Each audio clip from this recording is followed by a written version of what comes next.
When the gates of the Nazi concentration camps were finally closed, as many as 15 million people had been exterminated.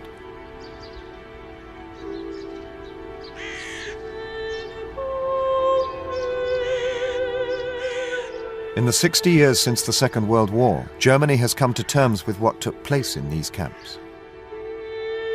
But what few people realize is that places like Auschwitz were not Germany's first concentration camps, and the Holocaust was not Germany's first genocide.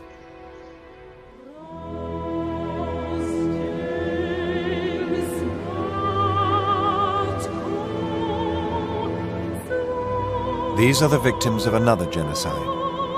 But these people weren't Jews or Gypsies, and this genocide didn't take place in Europe. These are the remains of Africans. They were killed at the dawn of the 20th century in concentration camps run by the armies of the Kaiser's Second Reich, 30 years before Hitler even came to power. They lie here, forgotten, in the desert wastelands of what is today the modern African state of Namibia.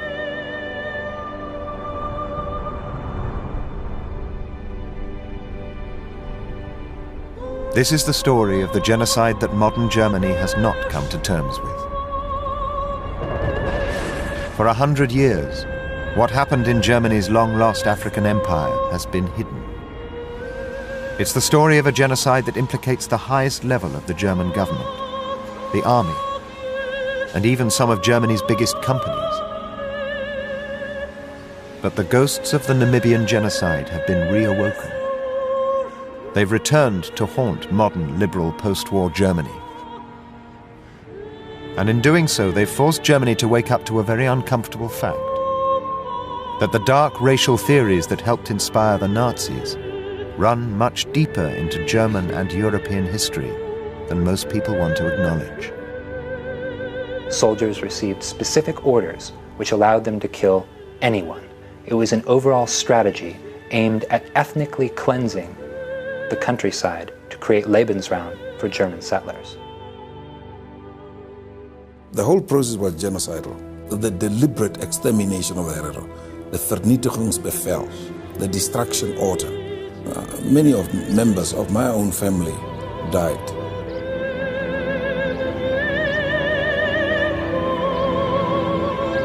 Today, the grandchildren of those who survived the Namibian genocide have begun to fight for compensation, and for Germany to acknowledge the first genocide of the 20th century, the genocide of the Second Reich.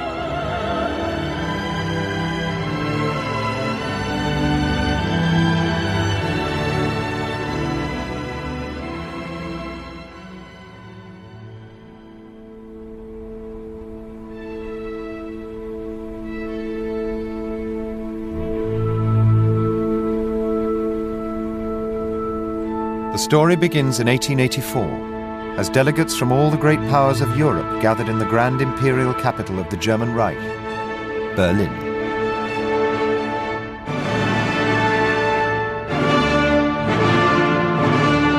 They met to carve up an entire continent.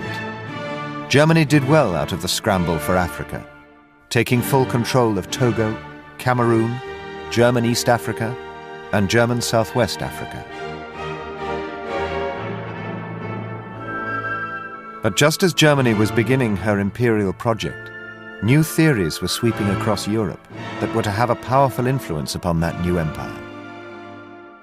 Some of the most influential were those of a now-forgotten geographer called Friedrich Ratzel. Friedrich Ratzel was a late 19th, early 20th century German geographer who taught at the University of Leipzig, and he is most famous today for having created Lebensraum theory, the idea that a people or nation must have space, and increasing space as they grow, in order to survive and prosper. In his book Anthropogeography, Ratzel argued that some of the living space, or Lebensraum, that Germany needed could be found in her new African colonies. And the ideas of men like Ratzel found a ready audience at the time, because behind the grandeur of the Second Reich, Germany's cities had a terrible secret. A population boom had left millions trapped in overcrowded slums and filthy tenements. Berlin itself had become a byword for urban poverty. The German poor had become the Volk ohne Raum, the people without space. And the poor were voting with their feet. During the 1870s, 1.25 million Germans had chosen to leave and become Americans. Seen through Ratzel's Lebensraum theory, Germany now faced the choice of declining through lack of space and the loss of her population, or expanding into new lands. If she could settle her new African colonies with German farmers, these lands would become satellite states that would spread the German race across the world. A greater Second Reich would emerge, stronger and healthier. But only one of Germany's African colonies seemed to offer any real potential for the settlement of farmers and their families. Namibia, or as it was called then, German Southwest Africa. Friedrich Ratzel and other supporters of imperialism promoted Southwest Africa as an ideal source of Lebensraum. It was mainly free of tropical disease, and although much of it was desert, there were huge tracts of land suitable for farming cattle.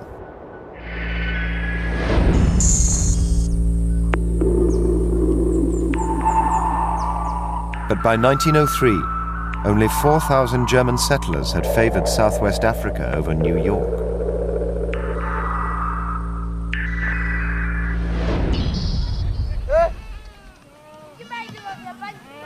One reason for the slow pace of colonization was that the land was already the living space of the local African peoples. If the Volk ohne Raum were to find living space in Southwest Africa, like colonists elsewhere, they would have to take that land from the Africans.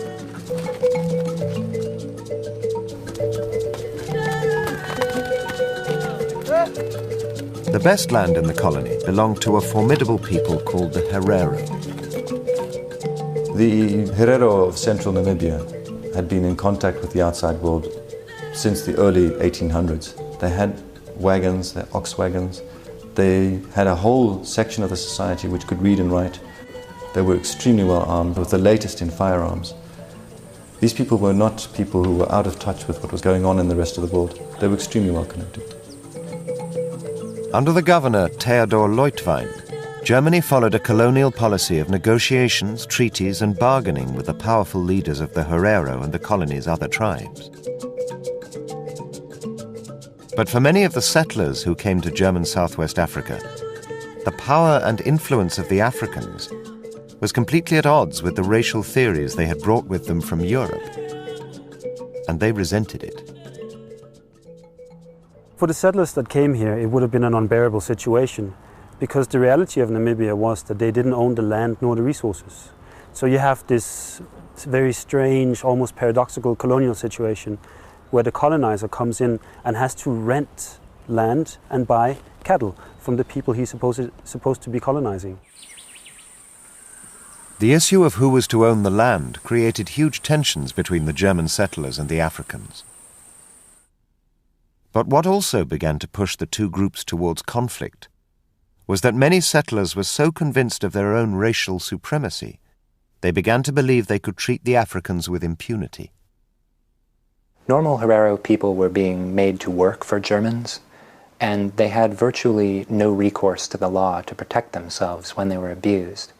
So there are very few cases in which Herero people even tried to seek legal redress when they were not paid, when they were beaten, when they were raped, or when someone in their family was killed. The reputation of German colonial soldiers when it came to the abuse of African women was so bad that it even became known back in Germany, as seen in this newspaper cartoon strip. And as the news of each murder and rape spread among the Herero, they became convinced that they had no option but to resist. They could see that the German settlers were determined to take their land, and to defend it, they began to consider rebellion. The German settlers want more and more land. They want land, they want it cheaply, and they want it now.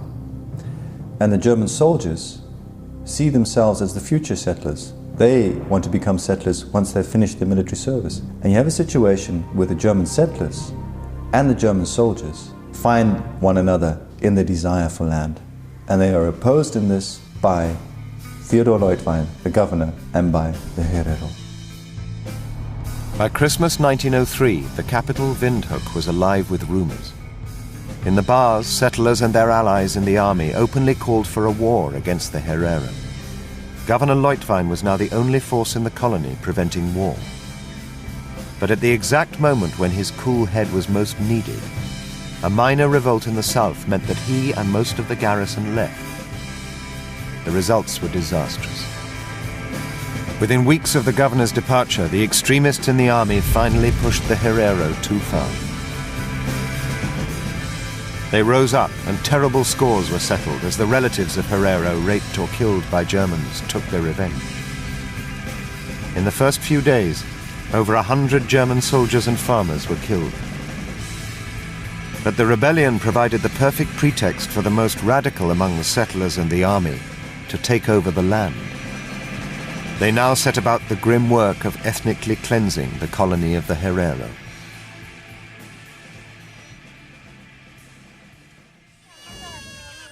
But there was a problem. Not all the Herero had rebelled. In fact, the rebellion of January 1904 was relatively localized at first, centering around the northern town of Okahanja. Elsewhere, the Herero were just going about their normal lives. To achieve their aim of taking the land, the settlers and the army had to drag the whole Herero nation into the rebellion and transform it into a race war. The story of what happened in the tiny Herero town of Otjimbingwe shows how, once the war had started, it spread to engulf the whole of the Herero people. Today, Otjimbingwe is a forgotten backwater, but in 1904 it was an important Herero center. The Hereros of Otjimbingwe had close links with the community of German settlers with whom they shared the town. 3 days before the outbreak of fighting in the north, the German settlers here gathered to celebrate a wedding. But that evening, a messenger arrived bringing news that the Herero at Okahanja were on the brink of rebellion.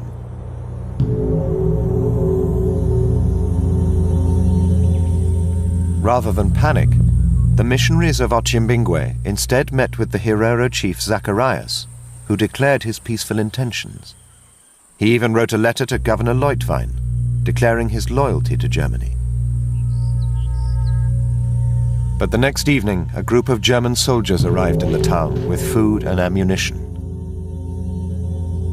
During the following days, the white population from the whole area began to abandon their farms and gather in Otjimbingwe.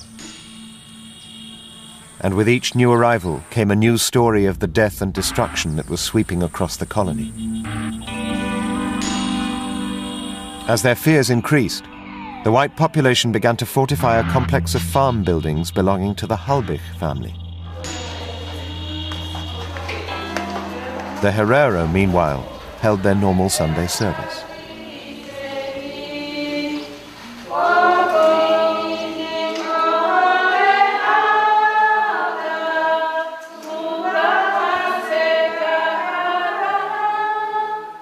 As their hymns rang out across the town, the German soldiers, only meters away, paced out the range of their field of fire. Barbed wire was strung around the building, and firing holes made in the walls of the Halbich station. On the 23rd of January, just 9 days after the start of the uprising at Okahanja, the German troops finally opened fire. Despite all their demonstrations of loyalty, the Herero of Otjimbingwe was swept into a war they didn't want, against a German community amongst whom they had lived peacefully for years.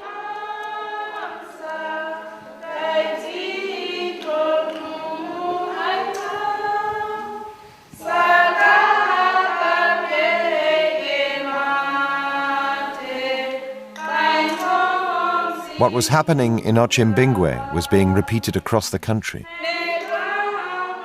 What had started as a rebellion was becoming a war.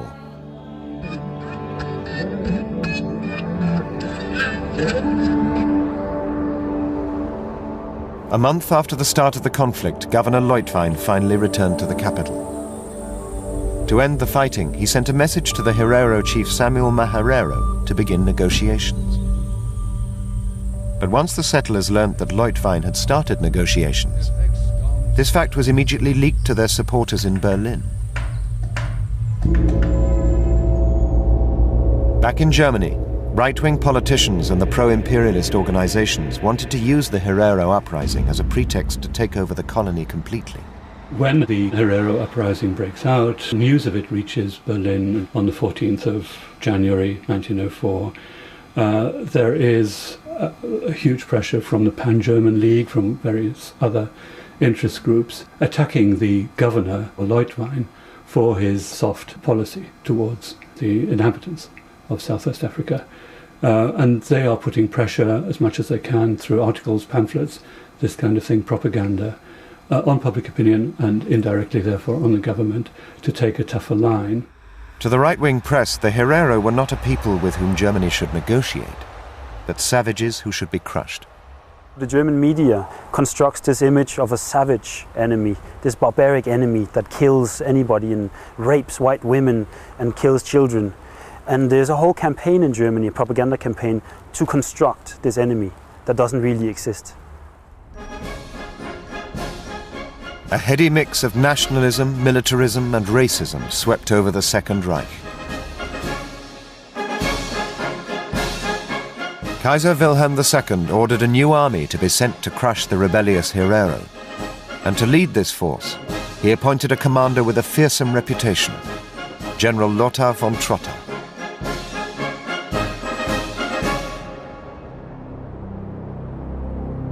Six months after the start of the rebellion, von Trotter landed in Southwest Africa.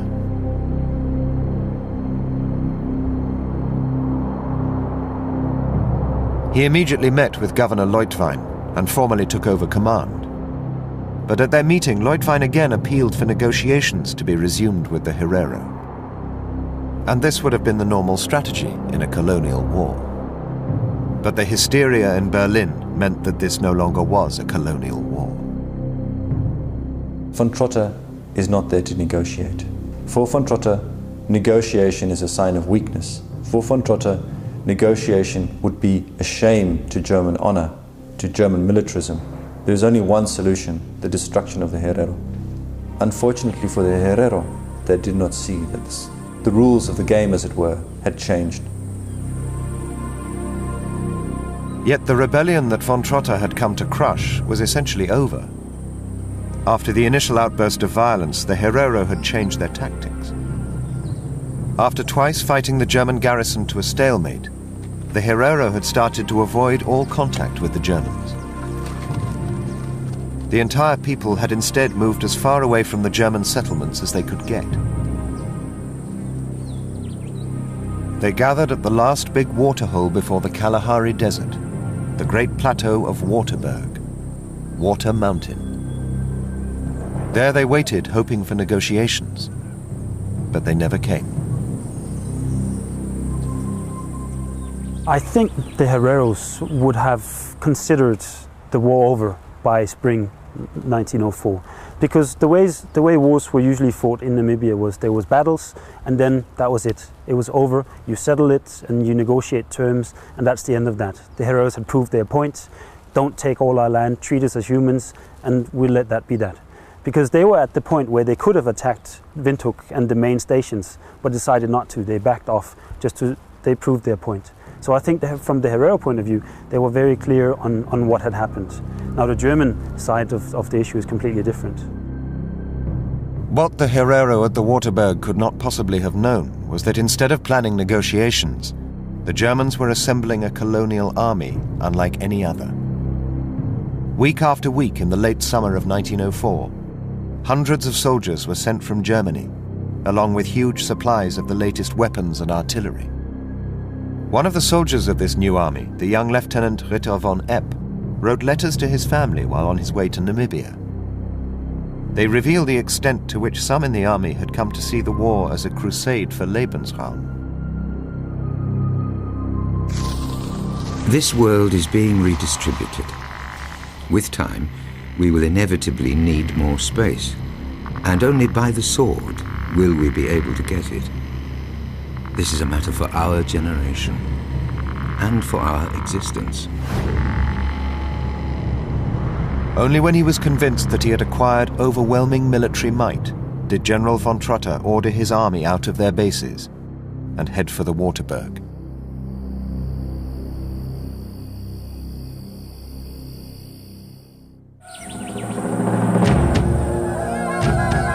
On the morning of the 11th of August 1904, the German cannons and machine guns began to fire on the Herero.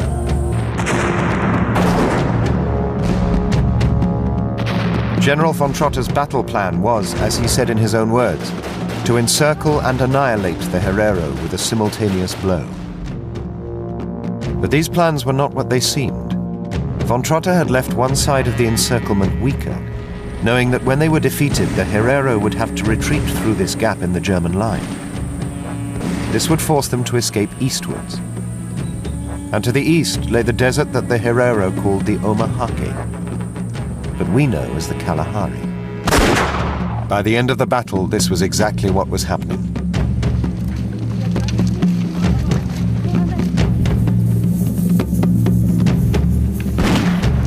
The Germans pursued the defeated Herero.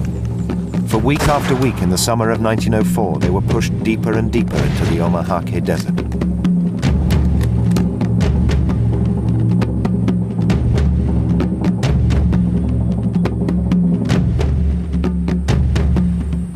Once the Herero had been forced past the last waterholes, the Germans built a 200-mile-long line of guard posts to seal them in the desert. Now trapped, thousands began to die of thirst and starvation. But finally, to seal the fate of the Herero, von Trotter did something unprecedented in colonial history. The history of European rule in late 19th and early 20th century Africa is unbelievably brutal. But what sets the genocide apart of the Herero in German Southwest Africa is General von Trotter's explicitly articulated Vernichtungsbefehl, the annihilation order, in which he committed to paper his plan to destroy the Herero people. On the 1st of October, 2 months after the Battle of Waterberg, von Trotter and a group of German soldiers reached the waterhole of Asombo Windimbe. The next morning, von Trotter read out a proclamation to his troops. I, the great general of the German soldiers, send this letter to the Herero people. Within the German borders, every Herero, with or without a gun, will be shot. I will no longer accept women and children. The important thing about Asombo Windimbe is the putting down into writing an official sanctioning of genocide. Why did this take place? I think that the situation had reached an extent where the German military believed that this was perfectly acceptable. They did not see that this was possibly controversial. The Herero people must leave the land. If they do not do this, I will force them with the cannon. These are my words to the Herero people. The great general of the mighty Kaiser.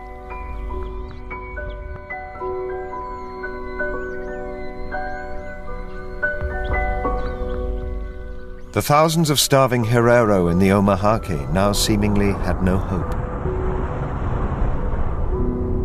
But in Berlin, the news of von Trotter's extermination order was a shock.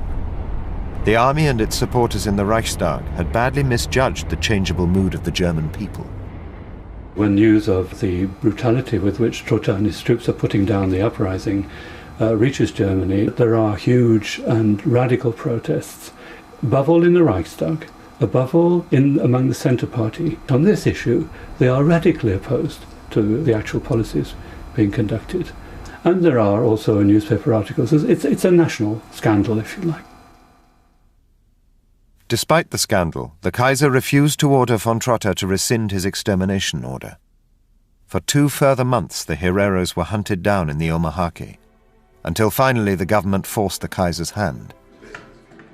On the morning of the 9th of December, a telegram was sent ordering von Trotter to accept the surrender of the Herero.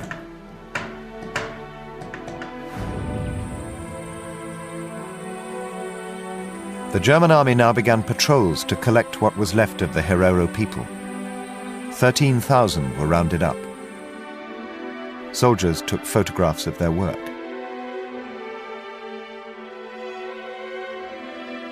After 6 months being hunted by the German army, the Herero were terrified and untrusting. To persuade them to surrender, German soldiers and missionaries told the Herero that they'd been pardoned by the Kaiser and would now be allowed to return to their homelands. But this was a lie. What Germany now began was an extension of their policy of extermination, using more efficient 20th century methods.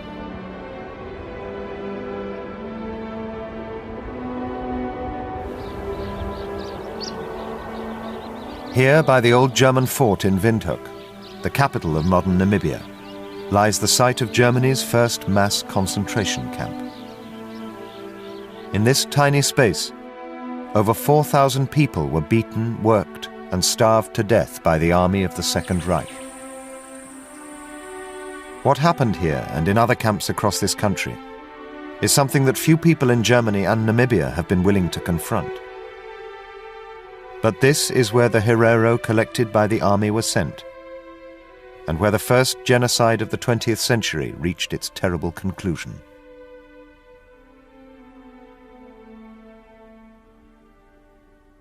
In 1904, concentration camps were a military innovation that had only been used twice before.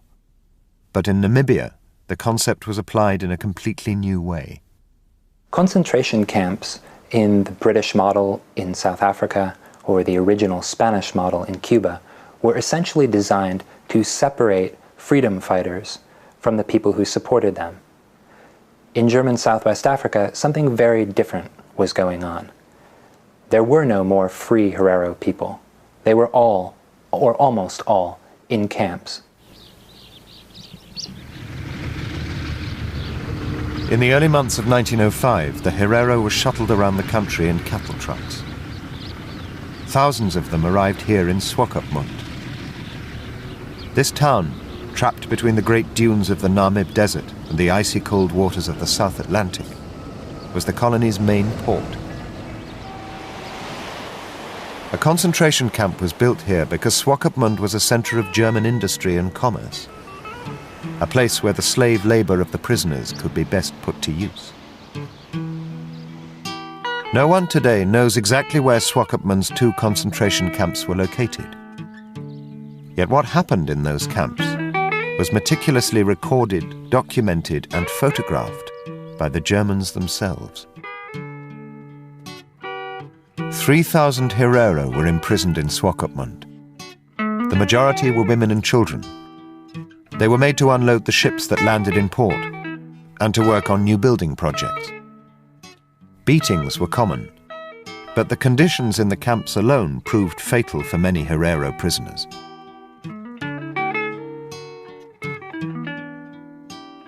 Many members of my own family died in the concentration camps at Swakopmund, because in Swakopmund the weather is extremely cold, and they were not used to that cold weather. They were given only maybe 1 blanket or so. Many of them died. The food was limited, scarce. The whole system was run with bureaucratic efficiency. What happened is when the Herero were captured, they were assigned a number. And this number was noted down in a book. And these numbers could then be shifted around to whoever needed labor.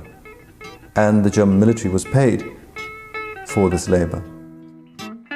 The Germans had thousands of numbered metal tags made specially and shipped out to the colony.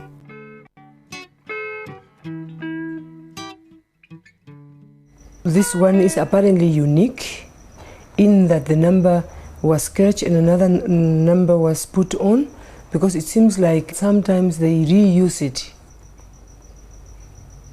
Looking at this pass and thinking that my aunt has to wear this thing like a dog around her neck, even my grandmother for that matter, and every Herero person for that matter. I don't know, I don't think there are words to express the pain. I don't have words. It's painful. The concentration camps were vast reservoirs of slave labor. As the colony's economy began to boom, the army began to rent Herero slaves to private business at a cost of 10 marks a month. But incredibly, some companies were so big that they were permitted to run their own concentration camps. In Swakopmund and in other cities as well, you would have the camp of the German military, and then you would have camps which were run by a private enterprise. One of these camps was the Verman Company, which is one of the shipping companies. They had their own camp in which they kept people, in which they would use these people for labor. This shopping mall stands on what is believed to be the site of a concentration camp once owned and administered by the Verman shipping line.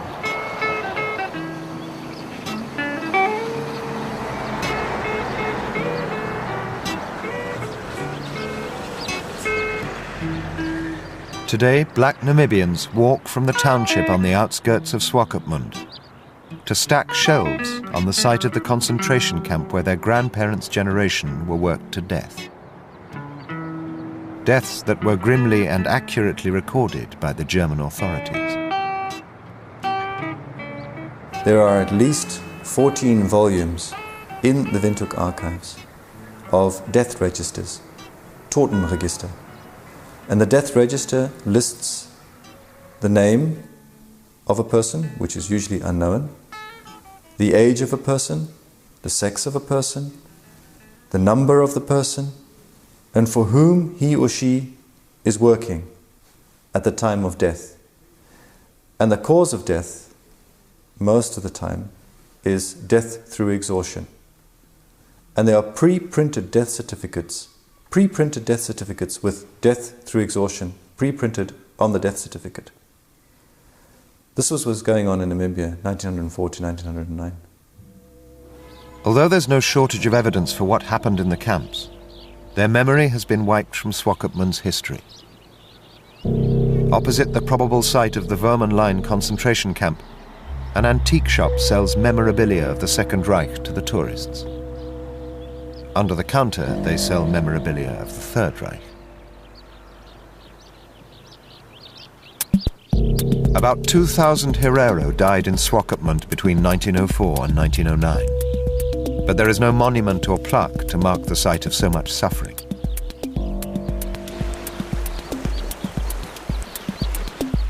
In fact, many in the town continue to deny the existence of the concentration camps. Each summer, the sun transforms Swakopmund into the jewel in modern Namibia's tourist industry. It's marketed as a little Germany under the African sun. The terrible past of this town is not allowed to intrude.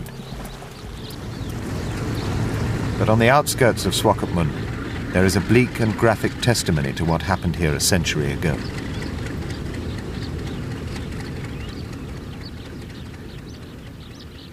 Each of these mounds is the shallow grave of a victim of Swakopmund's concentration camps. But this graveyard has been denied and forgotten for 100 years.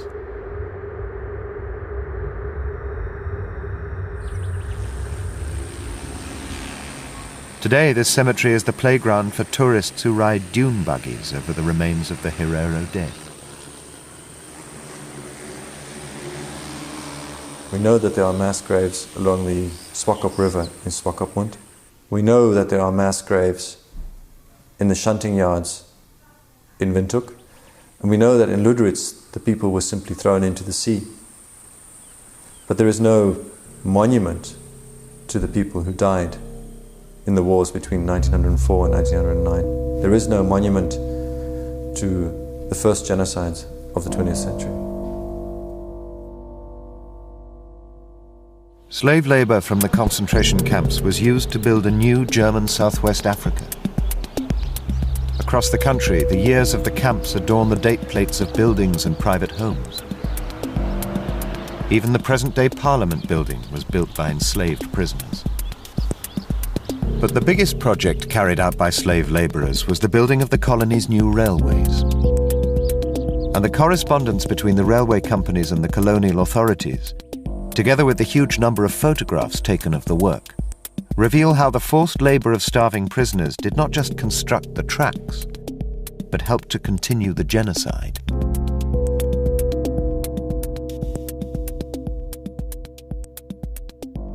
The best documented of the railway projects was the building of a new line in the south. It was constructed by the Lens Company, who between the beginning of 1906 and June 1907 were issued with 2,014 concentration camp prisoners. After just 6 months' work, the Lens Company reported to the colonial government that 1,359 of the prisoners had died, 67.48%.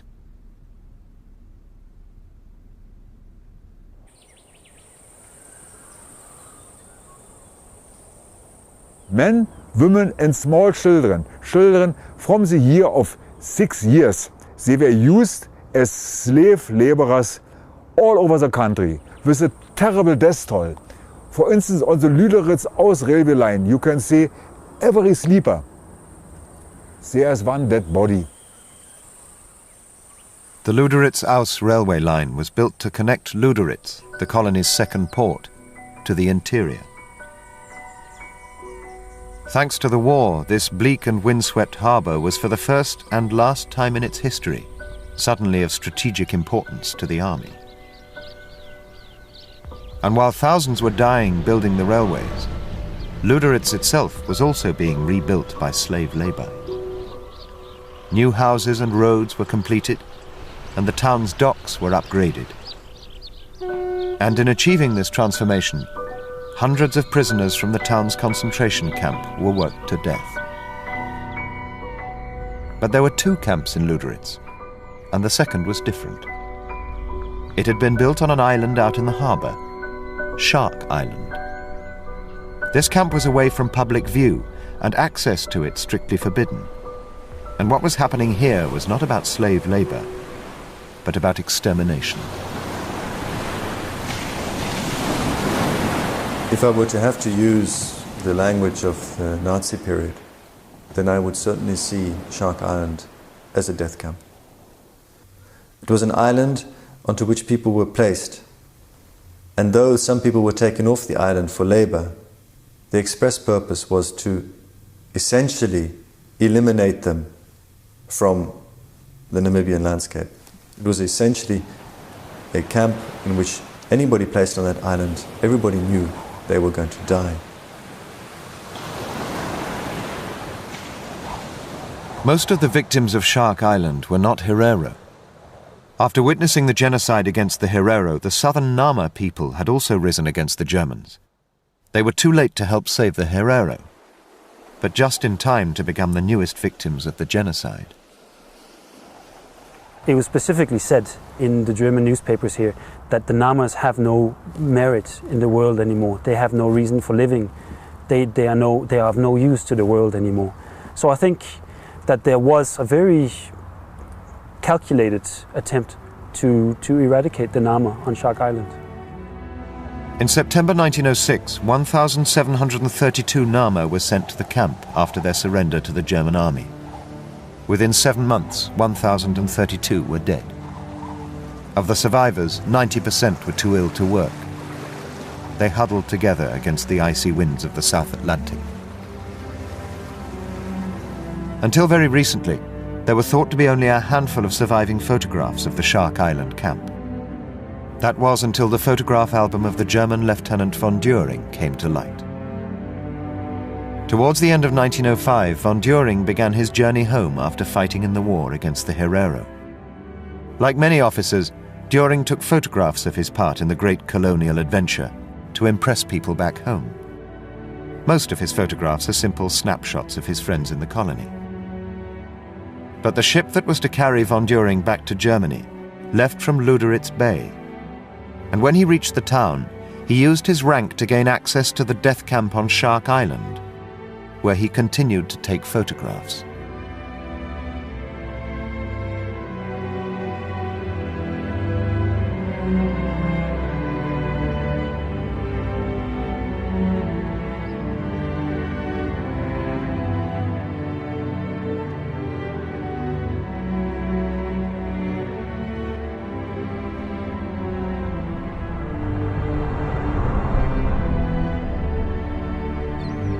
Shark Island is now the municipal camping site for the town of Lüderitz.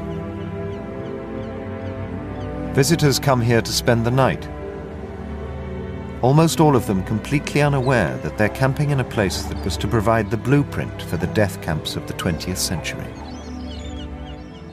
The death camp at Shark Island very clearly is linked to the Vernichtungslager, or annihilation camp, of the Nazi regime.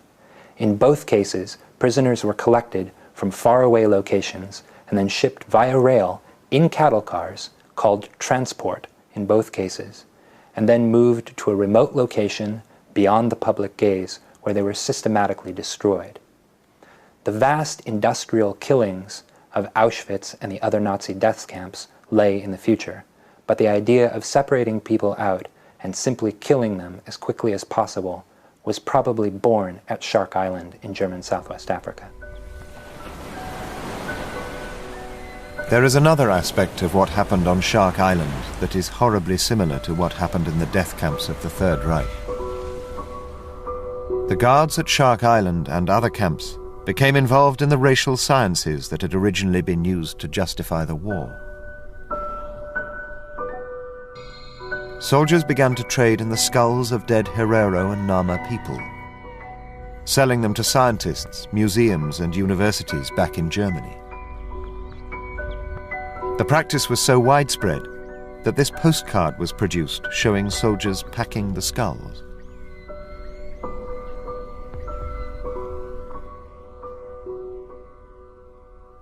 But these horrific pictures are of the severed heads of Nama prisoners, probably from Shark Island.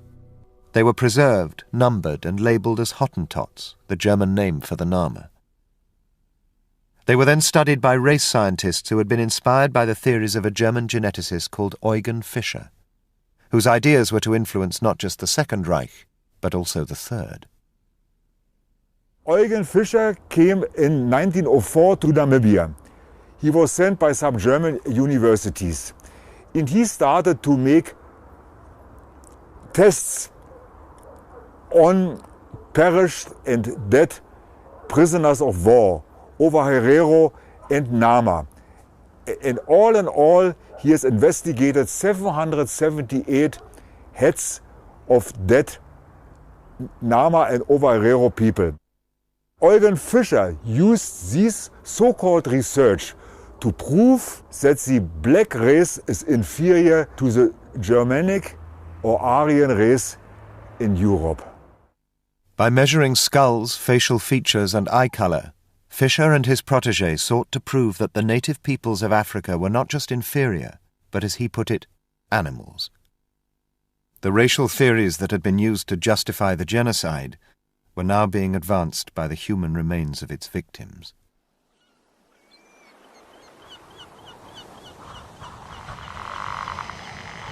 By 1908, the concentration camps were finally shut down. 3/4 of the Herero, 65,000 people, had been killed. Half of all the Nama people had also been exterminated. Across the country, hundreds of villages stood empty, and German Southwest Africa finally belonged to the Germans. The settlers now had all the living space they would ever need.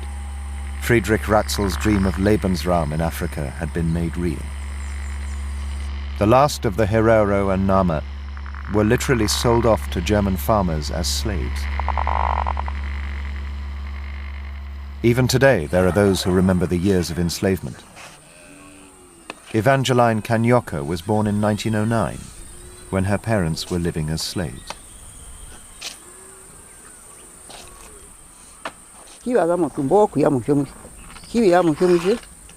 kuchomwe kulandira po balandira ngo kutumbongo hida kicho okuye kulandwa birungu birungu binga birando andu nene bitumbu choliwe chalando andu oliwe choliwe choliwe andu otate okulandwa ya mushirongo kinyama uwa utwange berandira ale mundu icho ali kalama.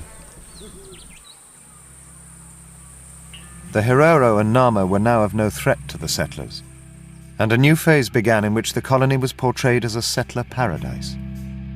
And the genocide that had made all this possible was slowly forgotten. Throughout the country, the sites of concentration camps in the desert and on the coast were also forgotten. The slaughter of Waterberg faded from memory, and the suffering of the slave laborers was brushed under the carpet. A new history of the colony was fabricated, in which the events of 1904-1909 were transformed from a genocide into a glorious imperial war.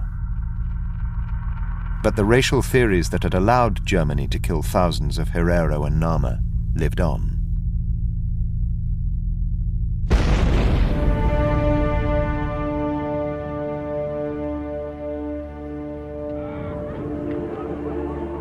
At the end of the First World War, the Second Reich and her empire collapsed.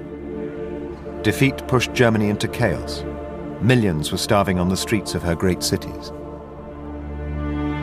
To save the country from a communist revolution, an extreme right-wing movement emerged from within the ranks of the German army. They were called the Freikorps, or Free Army. Among them were many former colonial troops who had taken part in the genocide in Southwest Africa, the most prominent of whom was General Franz Ritter von Epp. And it was from within Epp's Freikorps regiment in Munich that a new political party was formed. Franz Ritter von Epp may be considered a kind of godfather in the early Nazi party. Serving as general in charge of Munich, he employed what looks like a who's who list of later Nazi leaders, including Walter Schütze, Rudolf Hess, and others.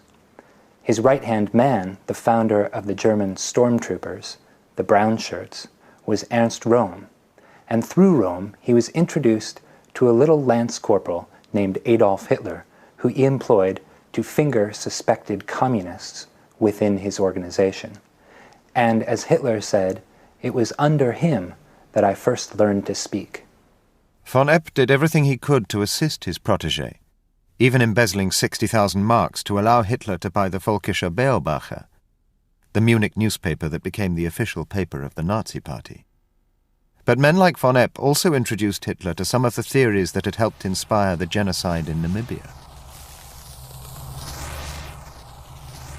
From the time that he is sailing from Germany to Namibia to suppress the Herero rebellion through his writings during the Nazi period, Franz Ritter von Epp is a forthright advocate of Lebensraum. He sees it as absolutely crucial to the German people and empire that they extend well beyond their own borders. The Nazis built their electoral program upon the foundations of theories like Lebensraum, and by 1931 those ideas had helped them become a major political force. That year they filmed their party rally in the town of Nuremberg. At Hitler's feet stands von Epp, the veteran of the Battle of Waterberg, side by side with Hitler's deputy Hermann Göring, who was the son of the very first German governor of Southwest Africa. These men, with their connections to the policies of the Second Reich, were to be at the heart of the Third.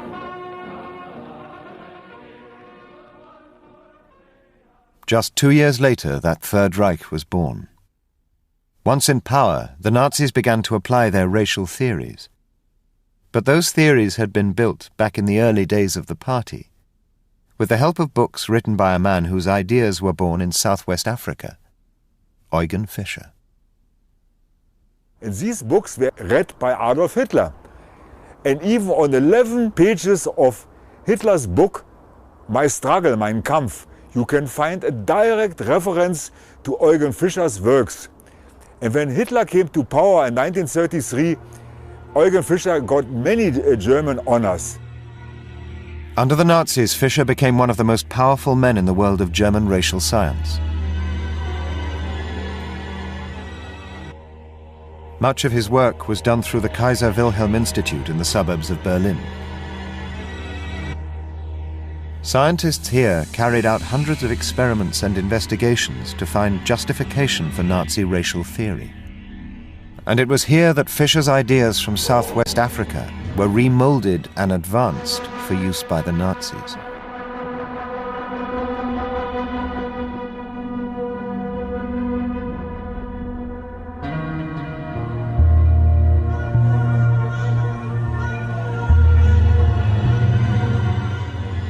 One of the race scientists who received funding and support from Fisher and the Kaiser Wilhelm Institute was a young geneticist called Dr. Josef Mengele. At Auschwitz, experiments, theories, and methods influenced by those Fisher had developed in Southwest Africa were now applied by Mengele to the victims of a new genocide and a new system of concentration camps. As part of his work, Mengele sent body parts of the victims of Auschwitz back to the Kaiser Wilhelm Institute, just as the skulls of the Herero and Namaqua had been sent to German universities 30 years earlier.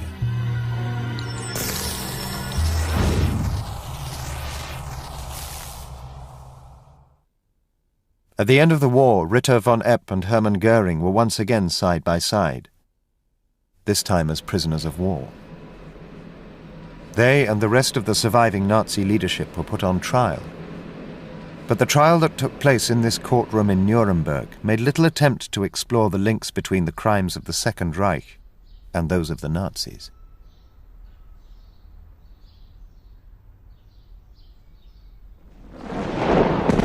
But 14 years ago, the ghosts of the Second Reich began to stir, when the independent nation of Namibia emerged from 80 years of South African control. The descendants of the Herero who had survived the genocide began to revive their history. But what they discovered was that the story of the genocide had been completely wiped from official memory. 3 generations of white Namibians had been born into a nation where only their history was officially accepted. And many struggled to accept what the Herero said about the genocide. This was a country that seemed sure of its past. Even today, there is not a single official monument to those who died in the genocide in Namibia. Under the Germans, memorials and statues to the soldiers who took part in the colonial wars of the Second Reich had become national monuments. A cult of denial had taken hold. Histories had been written that were at odds with the actual documents in the National Archives and the memories of men like General von Trotta.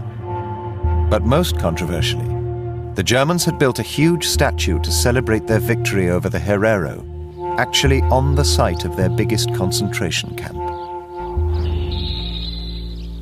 You are reminded when you look at these things as the most ugly representation of our history. It's not our horse. It's not our rider. Every time we look at that horse and the rider, it reminds us of our suffering and extermination by the Germans. But the issue that the Herero have chosen to fight over is land. Most of the Herero and Nama land confiscated by the Kaiser in 1905 remains in the hands of 4,000 white commercial farmers. For most black Namibians, theirs is a country behind fences, off limits.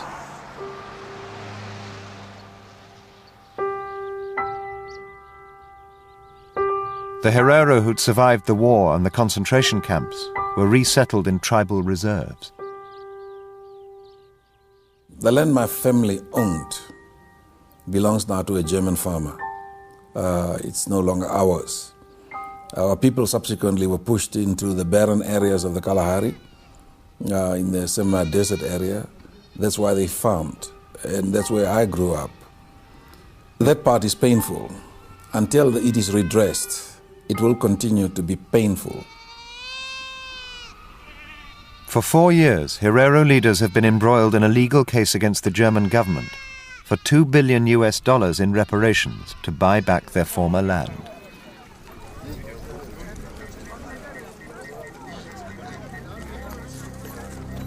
In 2004, they marked the centenary of the war and invited Germany to send a representative.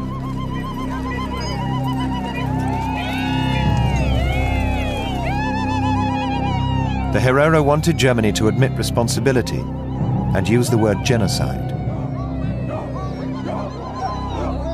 German Development Minister Heidemarie Wiecksereck-Zuhl came to speak at a Herero gathering on the actual site of the Battle of Waterberg.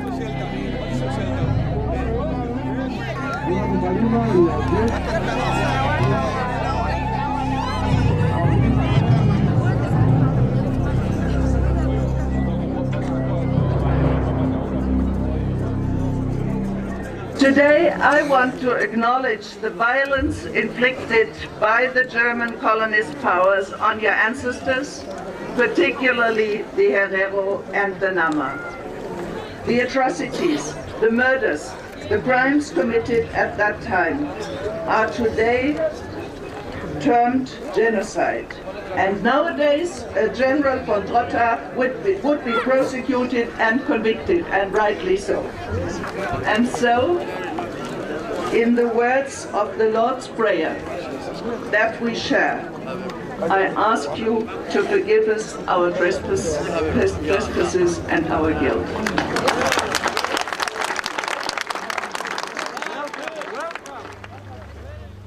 Germany's apology to the Herero and Nama people of Namibia is a brave and almost unique step. But it's also highly controversial. They have now used the word genocide to describe the actions of General von Trotta. But Trotta left the country in 1905, and it was his successors who ran the concentration camps for 3 years. Germany does not accept that what happened in those camps was genocide. This apology will not appease the Herero, solve the land issue, or end the reparations case. Right now, we are not demanding a piece of Germany. We are demanding a piece of Namibia. It is our birthright. It is our right to demand it and to want it. We cannot bygones be bygones. While we are living like foreigners in our own country, and while we know that the Germans that caused 2 world wars, they are still having their land intact. Unless these issues are addressed and some form of redress is found, our children will continue to demand it for another 1,000 years. 60 years ago, Germany began a process of acceptance and apology for the Holocaust and the Second World War. But many in Germany also claimed that the terrible crimes committed in those years were purely a product of Nazism, an aberration in German history. As the Herero continue to fight for compensation, they are confronting Germany with a history that is completely at odds with that claim. 30 years before Hitler, in a long-forgotten African empire, Germany killed thousands in the concentration camps of the Kaiser's army. This fact is tearing into the heart of the central myth upon which post-war Germany was built. And the ghosts of the Second Reich, now awoken, will not go away.